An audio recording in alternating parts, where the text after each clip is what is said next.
네, 월요 유튜브 저는 미쿠가제 쟈입니다. 네.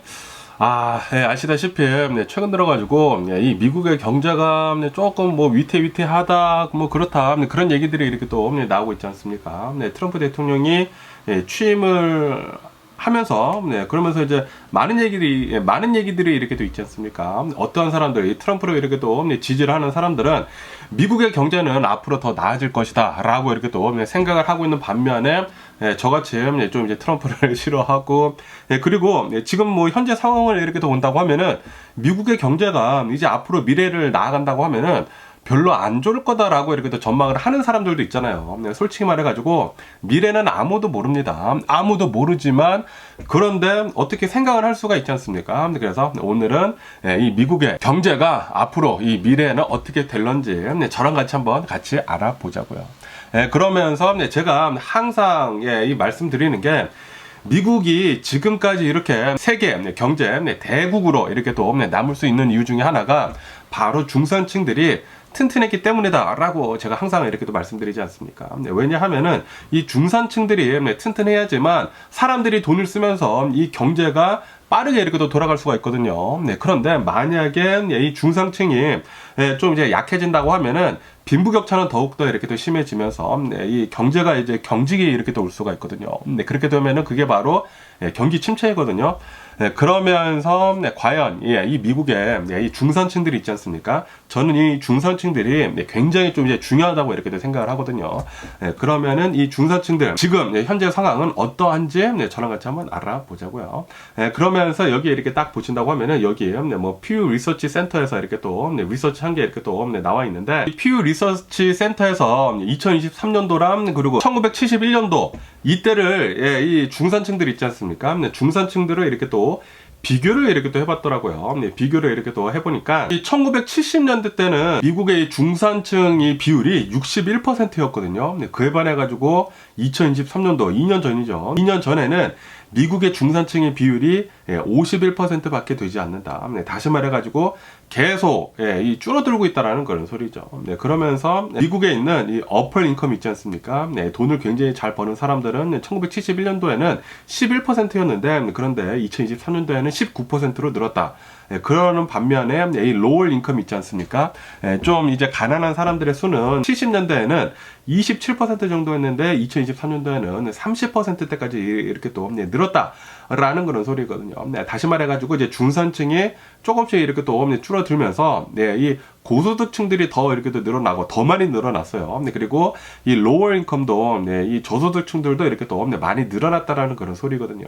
이 말은 무엇이냐면은 바로 빈부격차가 계속 이렇게 또 커지고 있다라는 그런 소리입니다. 그러면서 과연 얼마만큼의 애뉴얼 인컴, 이 하우스홀드 인컴이 얼마만큼 이렇게 또 늘어났는지 하고 이렇게 또 본다고 하면은 1970년대에는 어퍼 인컴이 한 14만 달러 정도로 이렇게 또 벌었다고 합니다. 그런데 2022년도에는 25만 달러 정도가 이렇게 또 벌게 되면서 체인지가 한 78%나 늘었대요. 네, 그러면서 이제 중산층을 본다고 하면은 이 1970년대에는 중산층들이 한 6만 6천 달러 정도로 이렇게 또 벌었다고 합니다. 네, 그러면서 2022년도에는 10만 달러 정도로 이렇게 또 벌었대요. 네, 다시 말해가지고 한 60% 정도 이 애뉴얼 인컴이 이렇게 또 늘었다. 네, 그러면서 이제 로월 인컴을 이렇게 또 본다고 하면은 1970년대에는 2만 2천 달러를 이렇게 또 벌었는데 그런데 2022년도에는 3만 5천 달러 정도밖에 못 벌었다. 그러니까 체인지가 한 55%밖에 나지 않았다라는 그런 소리거든요. 그러면서 이 체인지를 이렇게 또 본다고 하면은 당연히 이 어퍼 인컴 있지 않습니까? 돈을 많이 버는 이 상류층들이 훨씬 더 많이 78%나 이 애뉴얼 인컴을 많이 이렇게 또 벌고 있다라는 그런 소리거든요.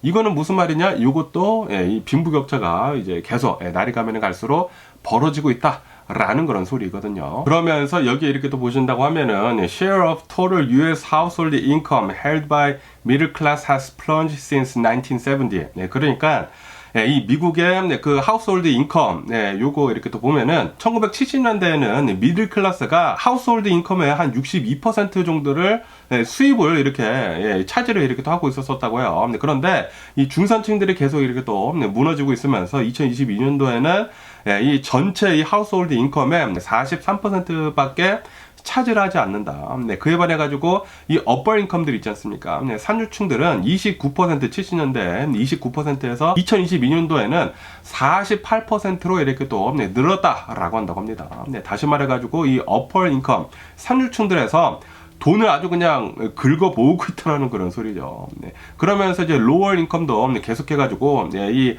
전체 이 household income의 네, 그 퍼센티지는 2% 줄었대요. 그러니까 계속 이렇게 더 줄고 있다는 그런 소리죠. 네, 다시 말해서 여기서 이렇게 또 본다고 하면은 예, 이 중산층들이 이렇게 무너지는 게 확실히 빨라 보인다라는 그런 소리죠. 저소득층들은 이제 계속 저소득층들인데 그런데 이제 중산층들이 이렇게 또 무너지고 있으면서 상류층들이 그 많은 그 시혜를 이렇게 또 가지고 가고 있는 게 아닌가라고 이렇게 또 생각이 들거든요.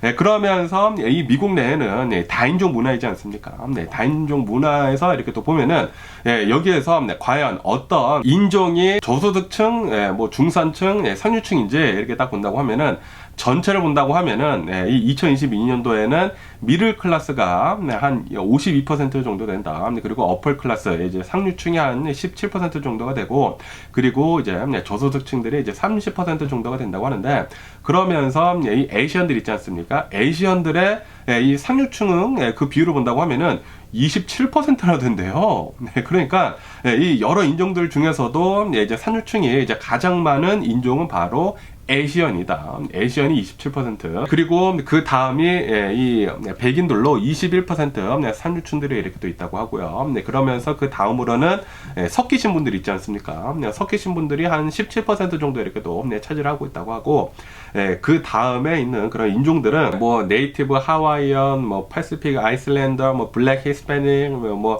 아메리칸 인디언들 이렇게 또 보면은 상류층들은 뭐 9%에서 이제 8%대밖에 되지 않는다. 네, 그에 반해 가지고 이 저소득층들을 이렇게 또 본다고 하면은 저소득층들은 에이시언이랑 그리고 백인이 가장 적어요. 24%로 이제 가장 적고 그러면서 이제 섞이신 분들은 한 31% 정도. 네, 그리고 네이티브 하와이언은 39% 정도. 블랙 히스패닉 그리고 이 인디언들 이렇게 또 보신다고 하면은 뭐 45%, 뭐 43%, 47% 정도 이렇게 또 된다고 합니다. 네, 그러면서 이제 중산층들을 본다고 하면은 에이시언들은 48% 정도가 된다고 하고요. 네, 이게 상류층들이 더 많아서 48%고 그리고 이제 백인들을 본다고 하면은 55%로 중산층이 가장 많습니다. 네, YC 이제 중산층이 가장 많고 그 다음에는 물타이 레시어 섞이신 분들 한 52%, 네이티브 뭐 하와이안, 뭐 패시픽 아이슬랜드 한 52%, 그리고 뭐 블랙 히스패닉 그리고 인디언들은 뭐 46, 49, 46 정도 이렇게 또 된다고 합니다. 그러니까 이제 미국에서 이제 여러 이제 인종들이 이렇게 또 있는데 그 인종들 중에 에이시언이 이 동양 분들이 가장 많은 이 상류층을 이렇게 또 차지를 하고 있다. 따보이고요. 요거는 이 진짜 자랑스러워할 만한 게 아닌가라고 생각이 듭니다.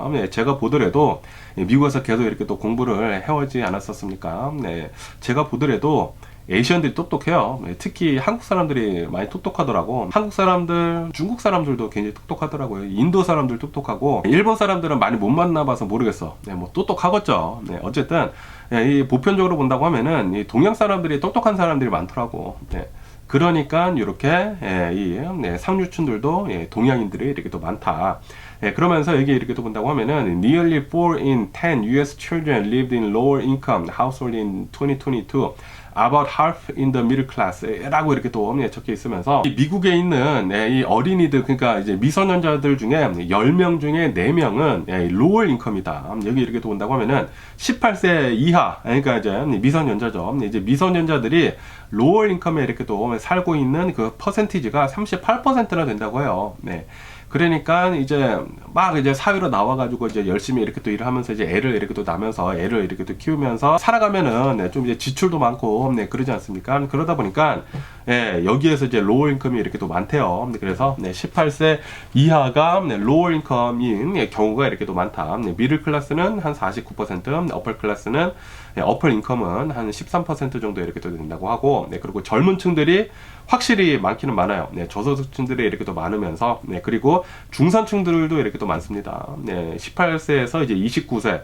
여기가, 네, 뭐, 저소득층들도 한 31% 정도가 되고, 이게 나이가 먹으면 먹을수록 64세까지는 저소득층들이 계속 이렇게 또 줄어들고 있습니다. 네, 31%, 26%, 23%로 이렇게 또 줄어들면서, 중산층들은 56, 55, 52로, 예, 뭐, 거의 비슷한데, 그런데 이 어퍼 인컴이 있지 않습니까? 예, 이 어퍼 인컴이 상류층들은 13%, 18%, 24%로, 예, 이 18세에서 64세까지는 계속, 예, 이 상류층들이 이렇게 또 는다라는 그런 소리죠. 하지만 미국에서는 이제 거의 대부분 한 65세 이상이 된다고 하면은 은퇴를 이렇게 더 하지 않습니까?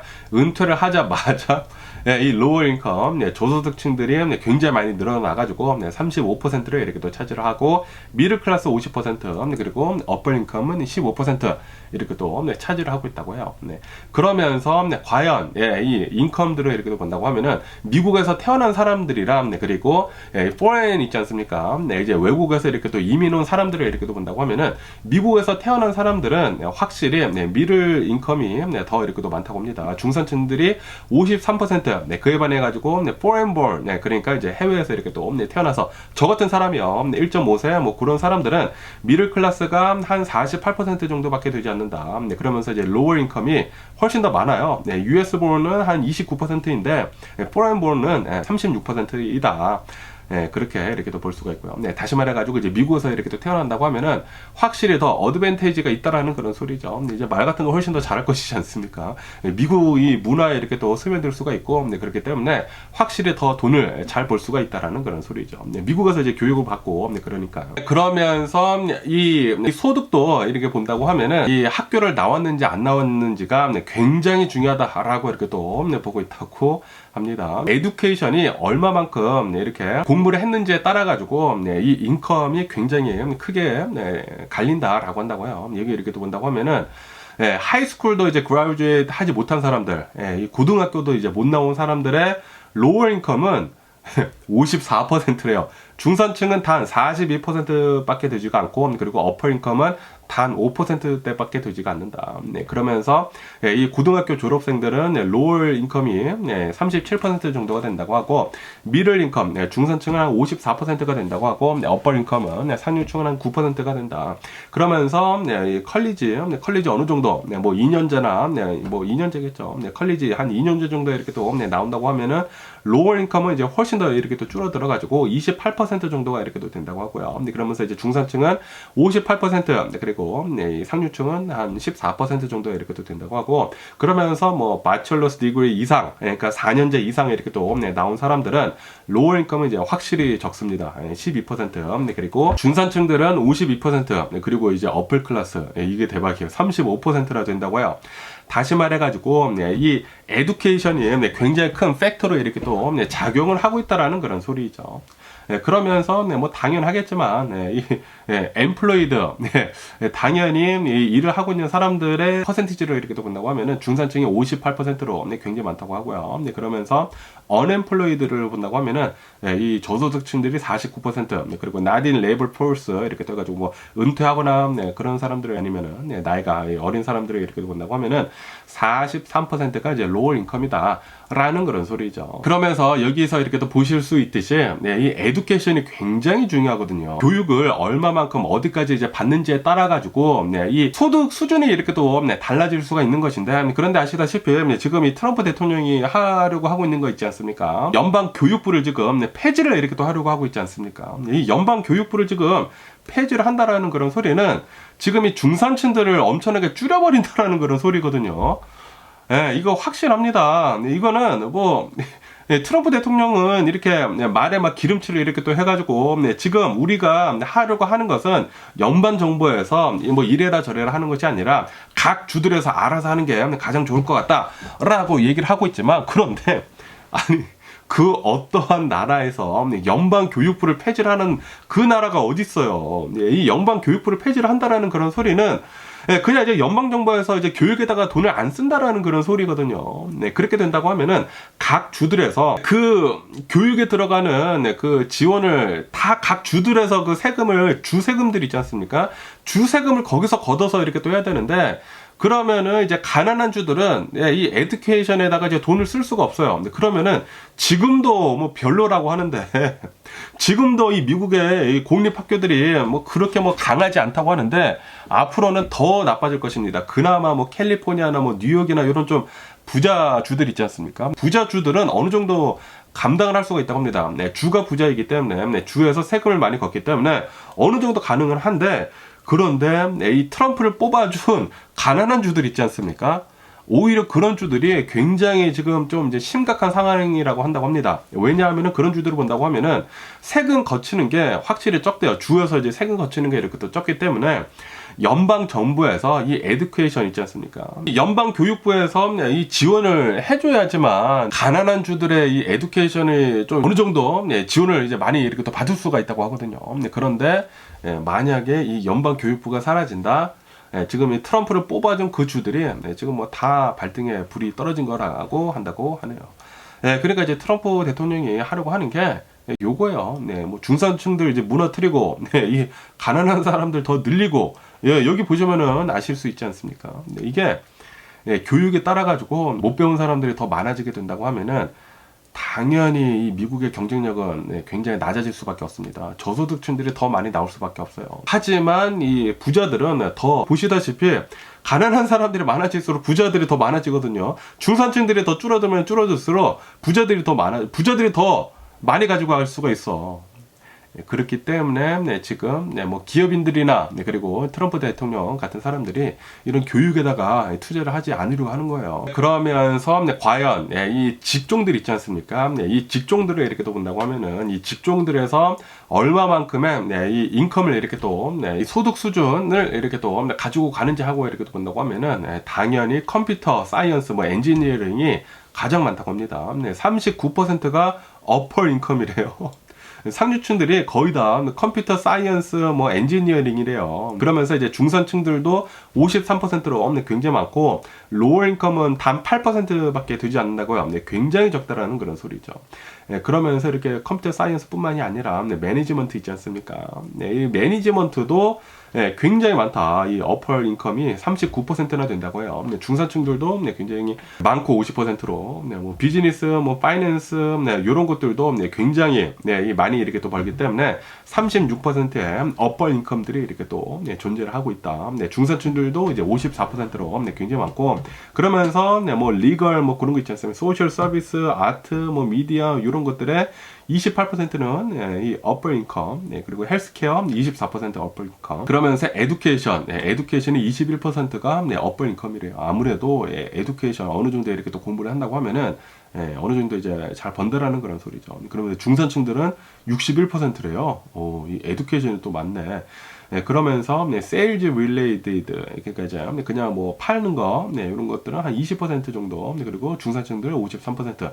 그러면서 쭉 내려간다고 하면은 뭐 personal care, 뭐 other service 이렇게 또 본다고 하면은 여기가 좀 이제 가장 좀 lower income이 많습니다. 39%. 그리고 food preparation and serving, 그러니까 요리사 아니면은 이렇게 서브하는 사람들 있지 않습니까? 그 사람들의 이제 poverty, 그것도 이제 39%로 이제 가장 많다고 하고, 그리고 뭐 transportation 그런 거 있지 않습니까? 그리고 material moving, 뭐 트럭 운전사들, 뭐 택시 운전사들, 그런 분들도 좀 이 poverty 레벨이 좀 많다 라는 그런 소리죠. 어쨌든 간에 이런 뭐 여러 가지 것들을 이렇게 또 본다고 하면은 1970년대랑 그리고 2023년도랑 이렇게 또 비교를 하면은 확실히 중산층들은 계속 이렇게 짜가지고 있습니다. 버는 사람들은 더 이렇게 또 많이 벌고 있는 반면에 중산층들은 더 줄어가고 있고, 그리고 뭐 저소득층들도 조금씩 더 많아지고 있어요. 그러면서 2000년대부터 2014년도까지 이 대도시들, 이 미국에 있는 이 대도시들 중 이제 거의 대부분 이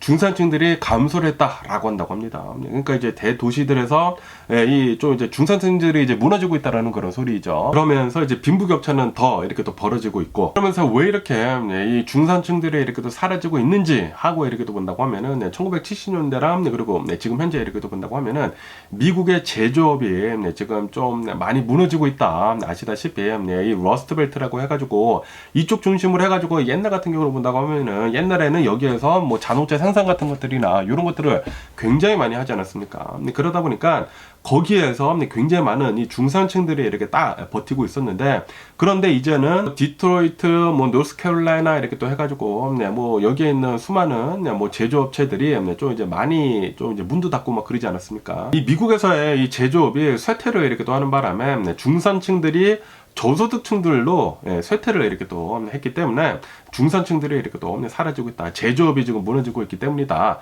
라고 한다고 합니다. 그러면서 14년 동안 이런 곳들에서 제조업이 이렇게 또 약해지게 되면서 500만 자리의 일자리가 이렇게 또 사라졌다. 라고 한다고 합니다. 뭐 당연히 테크놀로지가 이렇게 또 발전함에 있어가지고 사람들의 일손이 줄어들 수밖에 없지 않습니까? 뭐 기기 같은 것들 계속 새로운 거 이렇게 또 나오고 있고, 자동화 시스템 계속 이렇게 또 나오고 있고, 그러다 보니까 제조업에서는 사람들을 덜 쓸 수밖에 없고, 그리고 미국에서 생산하는 것보다 뭐 캐나다나 멕시코에서 생산하는 게 더 싸기 때문에, 뭐 중국에서 뭐 이런 것들에서 뭐 한국에서 이렇게 또 생산하는 것들이 더 싸기 때문에 그런 데서 이렇게 또 생산을 하다 보니까 이 미국에 있는 이 제조업이 더 망해갈 수밖에 없다라는 그런 소리죠. 그러면서 또 이제 미국의 이 중산층들이 이제 갑자기 굉장히 많이 사라지게 된 사건이 있다라고 한다고 하는데, 이게 뭐냐면은 바로 2008년도 이 리만 브라더스 사태 있지 않습니까?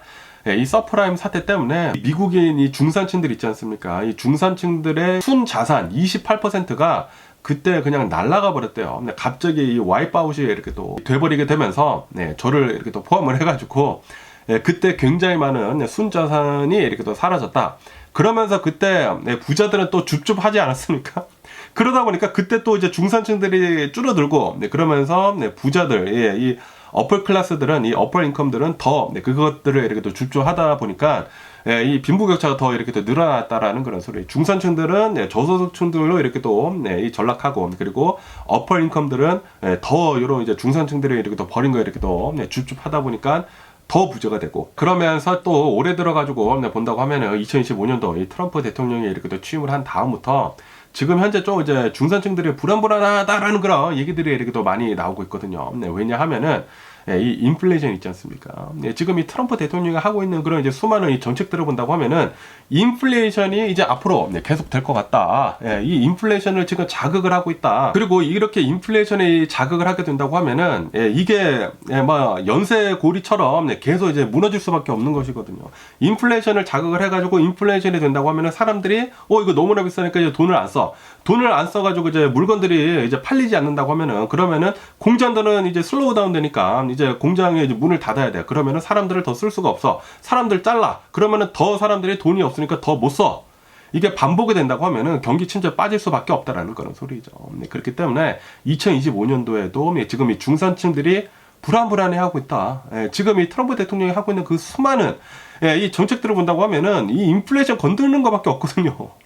뭐 무역 전쟁 하고 있고, 뭐 관세 전쟁 이렇게도 하고 있고, 이 불법 이민자들 뭐 싹 다 잡아다가 그 노동계층들 있는 거, 이 리플레이스도 되지 않는 사람들을 싹 다 이렇게 또 보내고 있고, 그렇게 된다고 하면은 타격이 세게 올 수도 있다. 그러면은 이때 중산층들이 또 한번 무너질 수도 있다라는 그런 소리죠. 그러면서 또 빈부격차가 왜 이렇게 또 나는지 하고 이렇게 또 본다고 하면은 첨단 산업 지역들 있지 않습니까? 이런 첨단 산업 지역들, 특히 이제 캘리포니아의 실리콘밸리 같은 경우를 본다고 하면은 여기에서는 지금 뭐 전 세계를 막 이끌어가고 있는 최첨단 기술들을 막 내놓고 있지 않습니까? 특히 인공지능, 이 AI 같은 것들, 이런 것들을 막 엄청나게 이끌어가고 있다 보니까 이런 지역들, 이 캘리포니아 실리콘밸리 같은 지역들, 이런 지역들만 지금 잘 나가기 때문에 여기에서만 지금 계속해가지고 인컴이 오르고, 그러다 보니까 빈부격차는 계속 이렇게 또 날 수밖에 없다. 뭐 러스트벨트 지역은 중산층들에서 뭐 저소득층들로 이렇게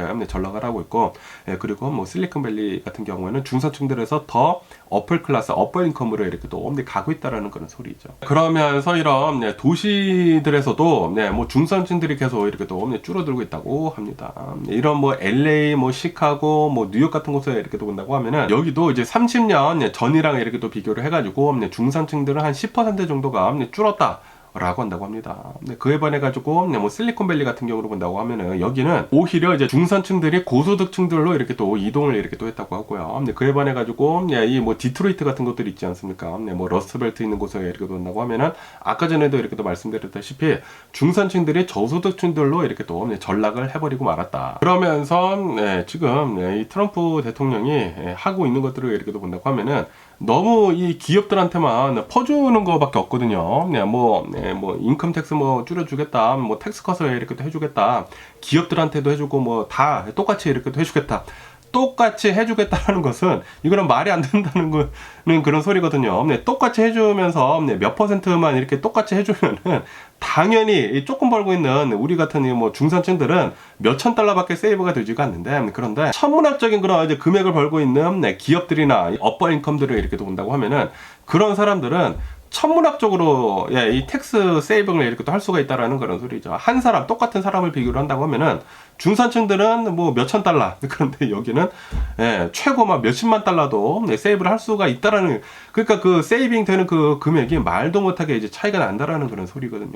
이렇게 된다고 하면은 당연히 이 중산층들은 더 줄어들 수밖에 없거든요. 이 트럼프 대통령이 하는 그런 정책들은 연방 교육부 없애고 뭐 텍스컷 똑같이 해준다고 하면서 똑같이 하면 안 돼요. 솔직히 말해가지고 이 고소득층들이 더 늘어나고 있는데 이 고소득층들한테 더 많이 내는 게 맞거든요. 그리고 수많은 고소득층들도 얘기를 하고 있습니다. 우리한테 텍스 더 많이 내라고 해라 라고 얘기를 하고 있거든요. 왜냐하면 우리는 선택을 받았기 때문에 우리는 더 낼 수가 있다 라고 얘기를 하거든요. 그런데도 불구하고 트럼프 대통령은 지금 이렇게 하고 있죠.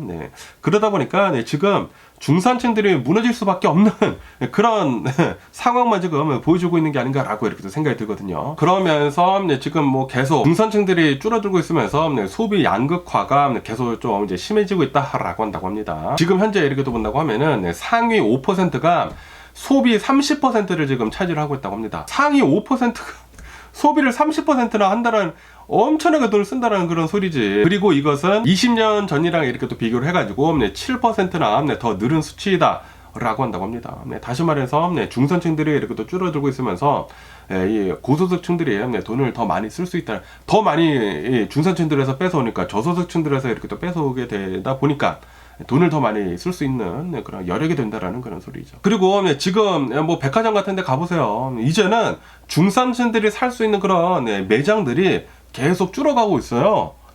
아니 지금 뭐 백화점 같은 데를 가봐. 뭐 그로브 같은 곳들이나 아메리카나몰 이런 데를 이렇게 또 간다고 하면은 부자들을 위한 그런 가게들밖에 이제는 없어요. 막 구찌 같은 거 있고 코치, 프라다, 루이비통. 옛날에는 그런데 그냥 이제 중산층들이 다닐 만한 그런 가게들이 있었거든요. 그런데 아메리카나 더 브랜드 있지 않습니까? 아메리카나 그 몰만 이렇게도 간다고 하더라도 옛날에는 없었던 그런 명품 매점들밖에 없어. 다시 말해가지고 소비 여력이 되는 사람들은 고소득층들밖에 없다라는 그런 소리죠. 빈부격차가 계속 늘어난다는 그런 소리야. 중산층들이 지금 사라지고 있다는 그런 소리죠. 그러면서 지금 이 크레딧 카드도 이렇게 또 본다고 하면은 제가 얼마 전에도 이렇게 또 말씀드렸다시피 지금 이 크레딧 카드 그 대비 1 트릴리언 달러가 지금 넘어섰다고 하거든요. 그러면서 이 사람들의 연체율 있지 않습니까? 연체율이 7몇 %래요. 그리고 이것은 뭐 2, 3년 전이나 이렇게 또 비교를 해가지고 2배가 넘는 수치이다. 지금 사람들이 이 크레딧 카드 빚을 못 갚고 있다라는 그런 소리야. 계속해가지고 빚은 더 늘어나고 있는데, 그리고 APR도 계속 올라가고 있지 않습니까? 빚은 더 빨리 이렇게 또 늘어가고 있는데, 그런데 이 빚을 갚을 수가 없어. 그러다 보니까 지금 중산층들이 지금 무너져가고 있다라는 것이 이제 보인다라는 그런 소리죠. 그러면서 이 개인 저축률도 계속 이렇게 또 내려가고 있다고 합니다. 개인 저축률은 한 4%대로 뭐 코로나 바이러스 팬데믹 이전에 한 6%대에 비해 가지고 현재 지금 많이 내려갔다. 다시 말해서 사람들이 이제 돈이 없다 보니까 이 저축한 것도 이제 다 빼서 이제 썼다라는 그런 소리거든요. 다 빼서 쓰고 크레딧 카드로 쓰고 그러다 보니까 지금 크레딧 카드 값은 많고 지금 뭐 계속 빚은 늘어가고 있고 중산층들은 몰락하고 있고, 그리고 가게들을 보면은 중산층들을 위한 그런 가게들은 없고 이제 부자들을 위한 그런 가게들밖에 없다. 이 너무나 빈부격차가 심하다는 그런 소리죠. 그러면은 과연 우리들이 이거를 개선할 수 있는 방면이 있느냐?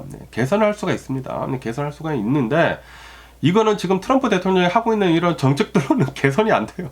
트럼프 대통령이 하고 있는 그런 정책들은 오히려 중산층들을 더 무너뜨리는 것밖에 없거든요. 중산층들이 계속해가지고 저소득층들로 전락하고 있는 것밖에 없어요. 네.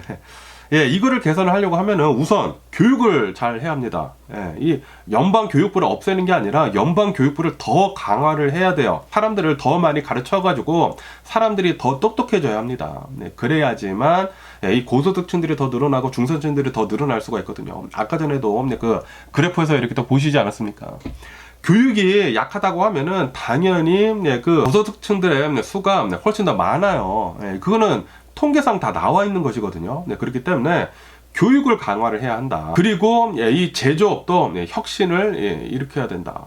지금 이 제조업 미국이 너무나 이렇게 또 무너져 있다 보니까 요거는 지금 트럼프 대통령이 무조건 뭐 미국에서 와가지고 제조를 하라고 하면서 그렇게 또 밀어붙이고 있기는 있는데, 이거는 뭐 트럼프 대통령이 어느 정도 하고 있기는 있는데, 과연 이게 잘 될지는 모르겠어요. 그런데 이게 인플레이션을 지금 자극을 하고 있다 보니까, 여기 미국에서 만들지 않는다고 하면은 관세 너네들 다 때릴 거야.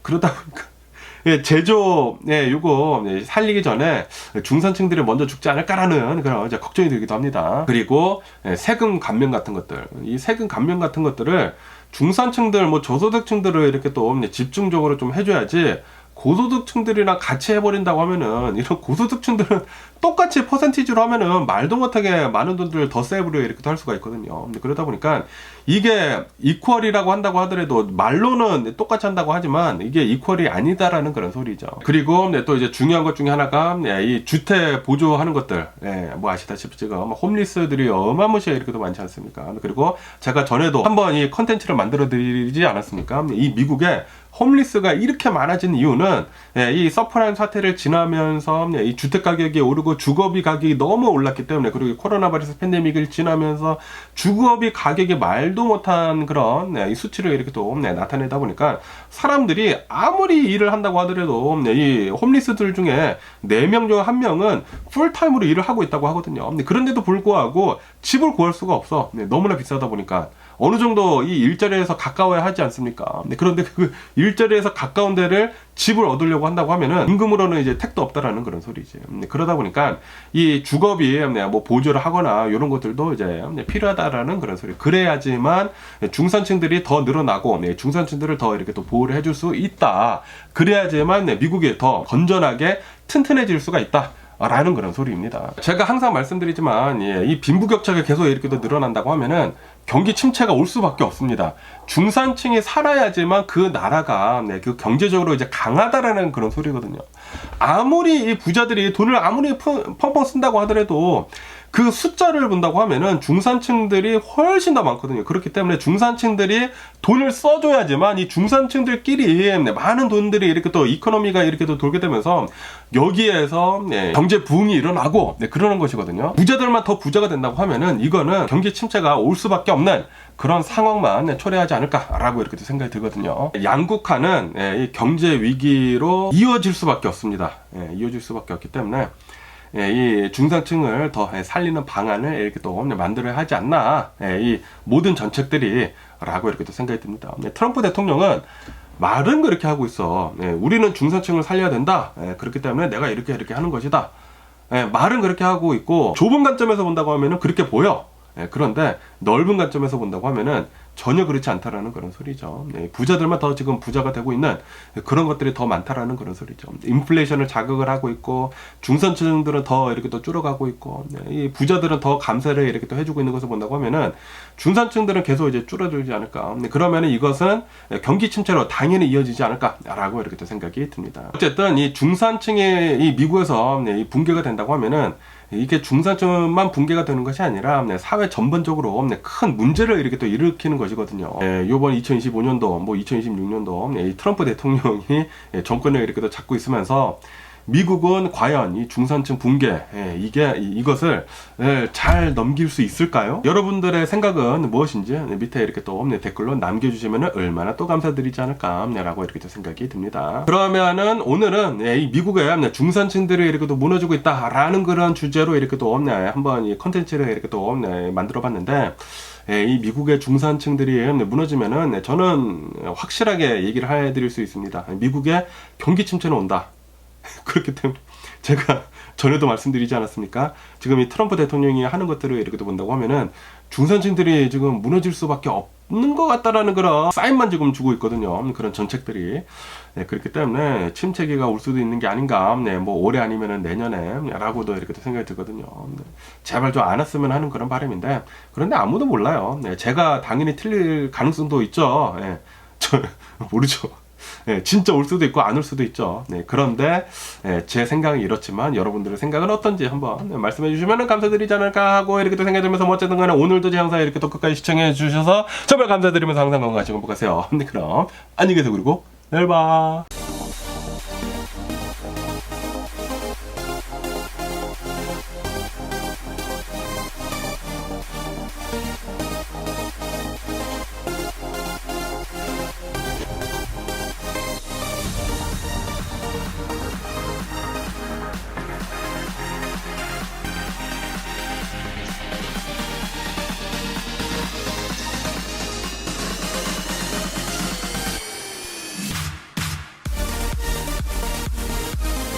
Missing someone without you. Missing someone.